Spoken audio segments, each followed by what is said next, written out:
Councilor Alexander here in District 7, bringing you the June episode of D7 on the Move. As you know, each month we come out and walk around the district and bring topics that are of interest to you. Today we're focusing on how we can keep our neighborhoods clean and attractive here in District 7. So we're here in the wonderful neighborhood of West Goldwire, and I'll be talking with the neighborhood president, Ms. Cheryl Scott, on what we can do to bring things and make it better here in D7. Thank you, Ms. Scott, for joining us today. Okay, thank you for having me. Well, before I start, I just want to talk a little bit about what this neighborhood means to me.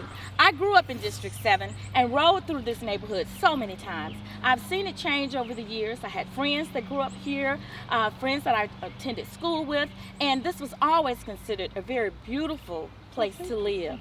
And but from my memory, it was one of the first working class, middle class neighborhoods. You had a lot of people that came out of the mining camp that worked in professional positions that brought their families here to move. So just tell us what you know about the neighborhood. I know you grew up here in your own homes here. So tell me what West Goldwire means to you. Oh yes, my parents moved here in '67.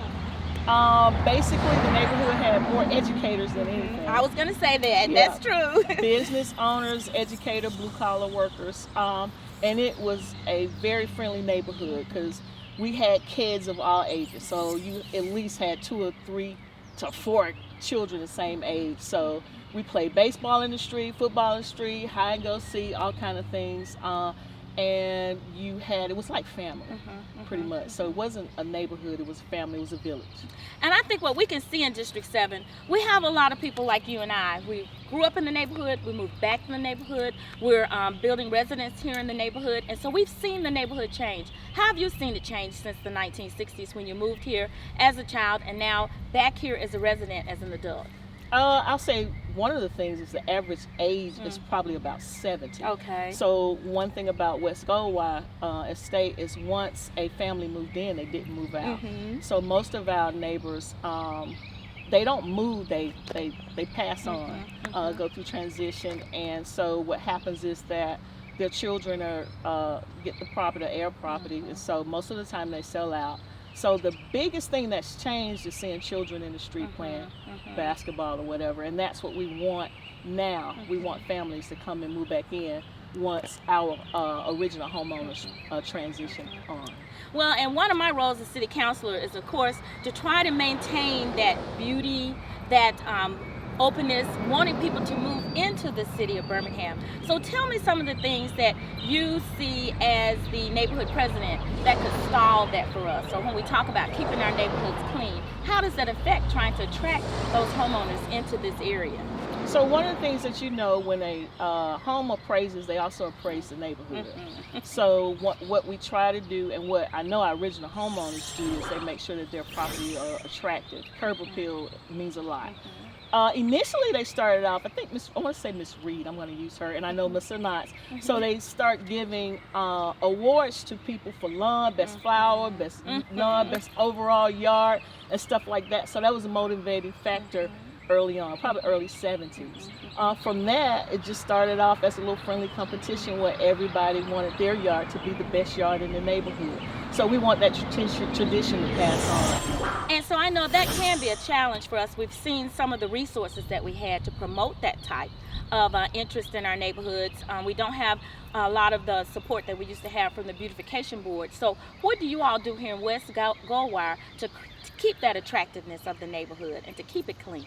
Well, one of the things we've done is we've used students in the community. Okay. So Lawson State students, we know high school students have come and picked up paper on East Scooter Road, as well as Venus and Sydney, which now the city of Birmingham has I think a group of individuals that come out and clean up. So that started with students picking up initially. We do beautification of the high school every year, back to school beautification for that. We do have a person that comes out and keep our entry walls up. And then one of the other things is that we go around and we pick up paper. We have neighbors that walk, and so they have pickup sticks and they get a garbage bag, and then they just go pick up as they walk. So what we try to do is just show that we have pride in this neighborhood. One of the things when we're out decorating for Christmas, 4th of July, whatever, a lot of people just stop and tell us that they look forward to seeing how we're going to decorate for those special occasions, those holidays. So if you think of West Goldwire, when you think of people, of neighbors that have pride in their neighborhood. Well, I'm going to ask you 2 questions, and I want you to think about it. First, what could I do as a city councilor, or what could we do collectively as a city council and the mayor to help preserve what you have going on here in West Goldwire? One of the things that we need support with is that we do have property owners that don't stay in the neighborhood. So they pay taxes, but they don't keep their property up. They don't have that curb appeal. A lot of them we'll say breaking code violations. Since we don't have a homeowners association, we depend solely on the city to enforce. I think one of the things that they do is they send out letters.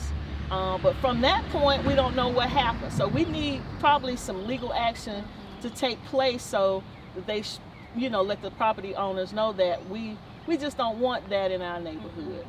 If they decide that they want to keep the home, then they need to keep the property up and make sure that it has the curb appeal of the homeowners that are actually staying in the neighborhood. Perfect.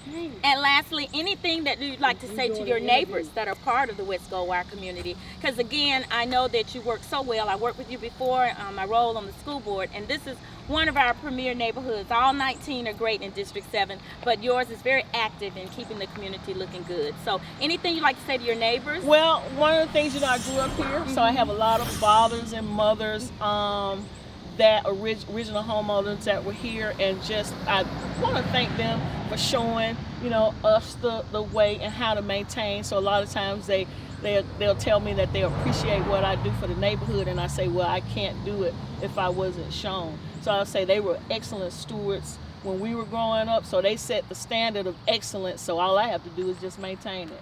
And that's an easy job to do. Well, I do want to say I thank you personally for everything that you do and all of your neighbors do here in West Goldwire to make District 7 really a place to live. We're hearing you, hearing the thoughts of your neighbors, putting those monies into code enforcement, working with trying to keep our neighborhoods clean during neighborhood cleanups. And so we're just here to support you. I thank you today for coming out and just telling us everything that we need to know about West Goldwire and how we each can work as residents here in District 7 to keep it clean. Thanks again for joining me for this month's episode of D7 on the Move. I hope you found this particular episode interesting to you of how we can keep our neighborhoods clean and keep them attractive. Join me every month on the last Tuesday following council meeting on any of our social media pages so that you can keep up with D7 on the Move.